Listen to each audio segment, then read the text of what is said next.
Welcome to சுடுதண்ணி. இன்றைக்கி நம்ம வீடியோவில் முட்டையை வச்சு ஒரு சிம்பிளான சைட் டிஷ் ரெசிபி தான் பார்க்க போகிறோம். முட்டை மாஸ் எப்படி பண்ணுறதுன்னு பார்க்கலாம்.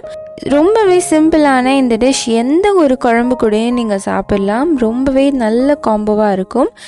இதோட இன்க்ரீடியன்ஸை நான் டிஸ்கிரிப்ஷன் பாக்ஸில் கொடுக்குறேன். இப்போ வாங்க சேர்ந்து சமைக்கலாம். ஃபஸ்ட்டு இதுக்கு 4 வேக வச்ச முட்டை எடுத்துக்கலாம். இதோட ஸ்கின்னெல்லாம் பீல் பண்ணிவிட்டு நம்ம குட்டி குட்டியாக இதை கட் பண்ணிக்கலாம். இந்த மாதிரி கட் பண்ணி இதை ரெடி பண்ணி வச்சுக்கோங்க. அடுத்து ஒரு கடாயில் 1 டேபிள் ஸ்பூன் எண்ணெய் சேர்த்துக்கலாம். இதில் 1/2 டீஸ்பூன் சீரகம் சேர்த்துக்கிறேன். சீரகம் பொரிஞ்சதும் ஒரு கொத்து கருவேப்பிலை சேர்த்துக்கிறேன். கூடவே ஒரு 1/2 டீஸ்பூன் இஞ்சி பூண்டு விழுது சேர்த்துக்கலாம்.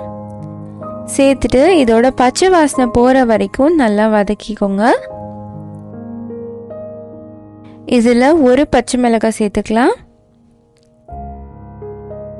இது எல்லாமே நல்லா வதங்கினதுக்கப்புறமா இதில் ஒரு பெரிய வெங்காயத்தை பொடியாக நறுக்கி சேர்த்துக்கோங்க. வெங்காயத்தோட நல்லா வதக்கிடுங்க.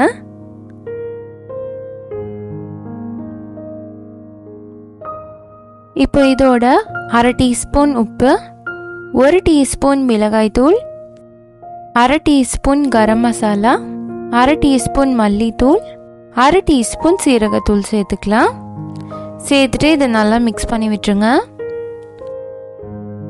இந்த வெங்காயத்தோட மசாலா நல்லா மிக்ஸ் ஆனதுக்கப்புறமா இது கூட நம்ம ஒரு தக்காளி சேர்த்துக்கலாம். சேர்த்துட்டு இது சாஃப்டாக ஆகிற அளவுக்கு நல்லா வதக்கிக்கோங்க. இது கூட கொஞ்சமாக தண்ணி சேர்த்து நம்ம கொஞ்ச நேரம் கொதிக்க வச்சிடலாம். அப்போ இன்னும் கொஞ்சம் சாஃப்டாக கிடைக்கும். இருக்கட்டும். இப்போ பார்த்தீங்கன்னா தண்ணிலாம் வற்றி இது நல்லா சாஃப்டாக ரெடி ஆகிடுச்சு மசாலா மாதிரி. இது மாதிரி ரெடி ஆனதுக்கப்புறமா இதில் நம்ம வேக வச்சு கட் பண்ணி வச்சுருக்க முட்டையை சேர்த்துக்கலாம். ஸோ முட்டை மாஸ் பொறுத்த வரைக்கும் வேக வச்சு நம்ம கட் பண்ணி டைரெக்டாக தான் சேர்க்கணும். அந்த மஞ்சள் கருவோடு சேர்த்தா தான் அந்த டேஸ்ட் வரும். இது நல்லா மிக்ஸ் பண்ணிக்கோங்க. அந்த மஞ்சள் கரு கொஞ்ச நேரம் நம்ம மிக்ஸ் பண்ண உதிர்ந்து அப்படியே அந்த மசாலாவோட மிக்ஸ் ஆகி இன்னும் கொஞ்சம் திக்காகும். ஸோ உங்களுக்கு நிறைய மசாலா கிடைக்கிற மாதிரி இருக்கும். இது நல்லா ரெடி ஆயிடுச்சு. கடைசியாக அதில் கொஞ்சம் கொத்தமல்லி தழை தூவிக்கோங்க. நம்மளோட முட்டை மாஸ் சூப்பராக ரெடி ஆயிடுச்சு. இது லன்ச் டைமில் சாப்பிட்றதுக்கு ஒரு அட்டகாசமான ரெசிபியாக இருக்கும்.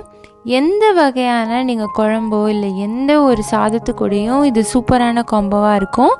எல்லாத்துக்கூடையும் செட் ஆகிற ரெசிபி. கண்டிப்பாக மிஸ் பண்ணாமல் ட்ரை பண்ணி பாருங்கள்.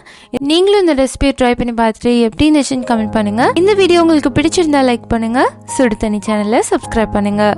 தேங்க்யூ.